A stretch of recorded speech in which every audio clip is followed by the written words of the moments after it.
Hello there. Thank you so much for reading the book, Empowered, Sexy, and Free. We are so excited as a collaborative team to have been able to publish this book this year, to have you get this teachings, and to have this bonus content. So over the next 10-15 minutes or so, I'm going to give you a deeper look into the content that I would love to share with you and the message I'd love to share with you as an author of this book, and go a little bit deeper into my teachings. And so Empowered, Sexy, and Free is a book series that I originally created in 2015, and then the graduates of my coaching course, Prosperity Posse and Posse Circle Mastermind, we all co-wrote this book in 4 months. So every single author has so much to teach you, and as you go through these bonus videos on this page, I really hope you soak up the information and connect with the authors that you want to connect with. So I'm going to go ahead and start my presentation here. So welcome to the Empowered, Sexy, and Free book launch bonus. These are all the co-authors of the book. We've got Ash, Sophie, Mikkel, Maria, Taylor, Geeta, Jenny, and Jolie. And I have a question for you. So you've obviously picked up this book and read this book because you're interested in personal development, women's empowerment. You're curious about your own path and your own story, creating a life of power, of ease, of flow, of transformation. And I want to ask you the question, when was the last time you had your magic fully turned on? So it's that feeling of stuff is happening around you. Miracles are happening. Somebody's buying your coffee. Clients are finding you. You know, there's like this flow state where you're in this dance with the divine, and where you're in remembrance of your power, your light, your fullest potential, where you see yourself in every woman, even in this book, in every woman around you, to dare to unleash your own vulnerability, to live passionately inspired, to create life at your fullest, honoring the shadow to unleash your light, and reclaiming your femininity and pleasure. So that's really my intention for you as you read this book, and to soak up some nuggets of wisdom as you go through all of the bonus content. So who am I? You know, I had to get really clear about who I wanted to be in this life. It wasn't just predictable for me to be where I'm at. It wasn't the most foreseen path, so to speak. You know, I had success early and success young, but I truly believe it's because I did my inner work and I worked for it. When I was 20 years old, I call it my initiation. My dad committed suicide. And that was a huge turning point in my life where I saw somebody so close to me not choose life. And I share a lot about that story in my original book in 2015, the Empowered, Sexy, and Free original version 1. And I also go deeper into it as how that related to money in Empowered, Sexy, and Free version 2. And so really, it's not always how it looks on the outside. I had to rise the occasion of courage and vulnerability, and I had to choose the path of healing. So I hope you see in my story when you read in the book that you decide to do the same. So, okay, here's the deal, guys. I have graduated over 100 women in Prosperity Posse in the past year. Just in the past year, I've taken 100 clients through a process of owning their power and launching their businesses, which is the process that all of the authors of this book went through. They decided that they wanted to create a coaching company. They decided they wanted to impact the world, and they decided they wanted to monetize it. So I helped them set up their businesses, their signature process, their monetization strategy to have, 5-figure launches and multiple 5-figure launches, and to be able to have 6-figure businesses and to support their life off their passion. And so after coaching hundreds of women, I see patterns, what really holds people back from having what they want in this life. And here's what I call the inner critic. So what happens when the inner critic is the CEO of your life, running the show behind the scenes? It's like that mindset of never being good enough, of being stopped, of being slowed down. And so here's the 5 components I've seen of when this critic is the CEO of your life. So number 1, when we get stuck in perfectionism, it causes us to doubt and to force life. And so if I had been a perfectionist when I was writing this book, I would have never have launched it. There's always something you can do better. There's always like the next chapter to add, or the thing to revise, or the story to write. So I had to get used to putting something out there, even if I didn't judge it as perfect. So perfectionism when it comes to your launch, your business, your offerings, we have to get over this doubting ourselves and forcing something to happen so we can have our true power.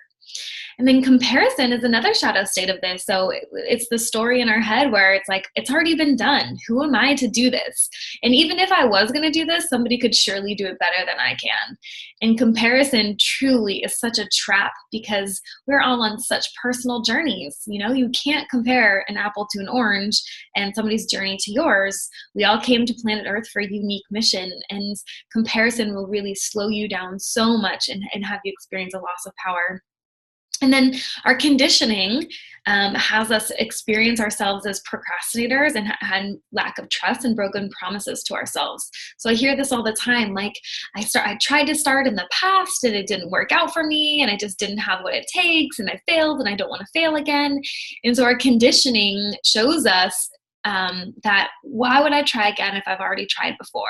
So that's something we really have to move forward from if we want to launch something to step into our power fully. The fear trap is the illusion of staying comfortable and small. And so, it's like, okay, well, if I just stay in this job that I'm doing, even though I don't like it, it's enough. It's good enough. And so at what point in your life are you going to be willing to get out of good enough to have the great and extraordinary?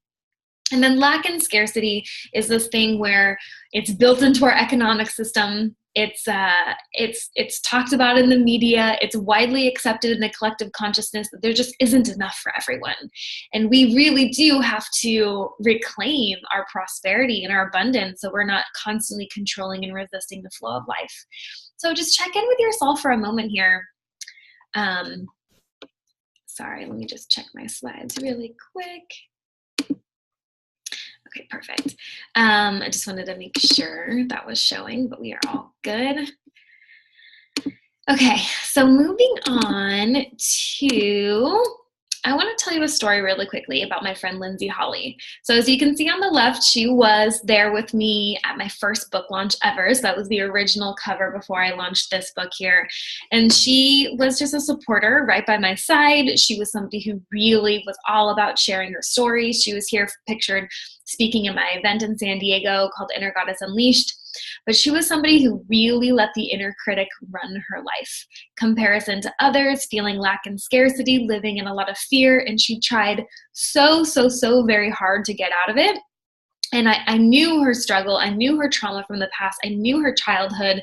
And she just really had an internal struggle with the inner critic and the loss of power. This picture was photographed on December 17th, 2016. She was on Sir Richard Branson's private island, Necker Island. And it was just, it would be 2 weeks later that she would commit suicide. And this was a huge blow to our community. We never thought that she would do this. We knew she was in a lot of pain. We didn't think she would take her own life. And this, I started off the year 2017 with this huge heartache. And, my dad committed suicide, and here when my dear friends committed suicide. And so my lesson here is that we really all do have a Lindsay Holly inside of us. The part of us that doesn't necessarily want to be here, the part of us that wants to give up, the part of us that hates the system and how the world works, and the part of us that doesn't allow others in. So I just really wanted to honor my dear friend Lindsay Holly in this moment and honor that part of us that's just like, do I really have to do this? It's a constant struggle to know who I am, to not compare myself, to believe that I'm worthy in this life, to love myself. So what's the remedy here? What else is possible? So 5 steps to owning your power with grace. And the word power kind of has a bad rep because it's, power has been seen as dominance and corruption, and, we have to work together and oneness and unity, and we can't have individual power.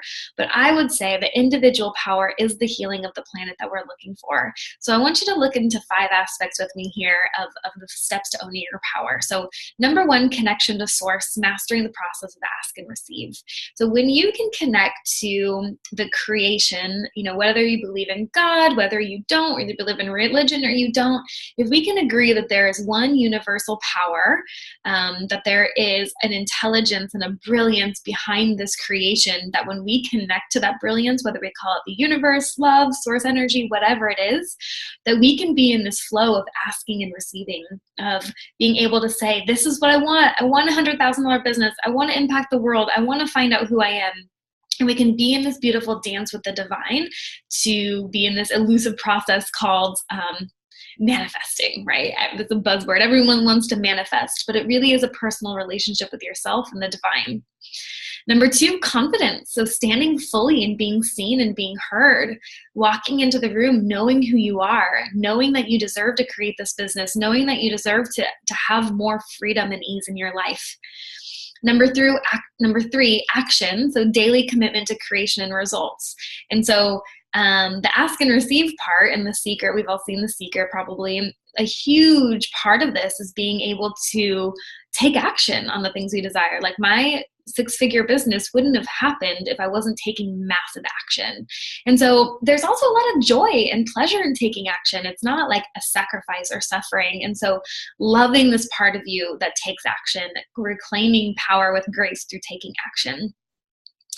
Number 4 here is prosperity. So coming into choice, alignment, and freedom, realizing that really this reality is abundant. We only have to look at nature, the way that nature operates, to know how abundant we truly are. And so reclaim your prosperity, rewrite your money story, dare to have a new story over your past on how, suffering with money or anything like that. And it really does take something, because again, it's the collective consciousness that really drives home this feeling of scarcity. So you do have to do the inner work to feel prosperous, to reclaim your prosperity. And the last thing here is the ecstasy of expansion. So what is your service on the planet? Finding the pleasure and the contribution, the ultimate fulfillment of giving back. So here are 5 main components of owning your power with grace, of coming out of being the inner critic, of acknowledging that, hey, sometimes this life is really challenging. Sometimes I don't always want to be here and do this and be in this battle, but there is a way to healing. And you will find through the stories of every single woman in this book that there is a way to heal. And no matter what you've been through in the past, no matter what your story is, you can reclaim your power. So it's all about honoring your shadow to find your light. So dare to tell the truth about your own story, dare to be here fully, to own your genius, and dare to discover your genius. And we thank you again for reading the book. I hope this presentation was helpful and useful. And just some other things I want to just share with you for the moment is that nobody has the exact skills and the exact gifts that you have. You are here on the planet for a very specific purpose, and I urge you to discover what that is. And the way that you discover your purpose is you go out there and you serve, you find your heart, you find what really, what contribution lights you up. And if money is the thing that's holding you back, if relationships is being holding you back, if career is, no matter what it is, there's always healing and there's always a way. Thank you so much for tuning in, and I hope you enjoyed the rest of the bonus content. Bye.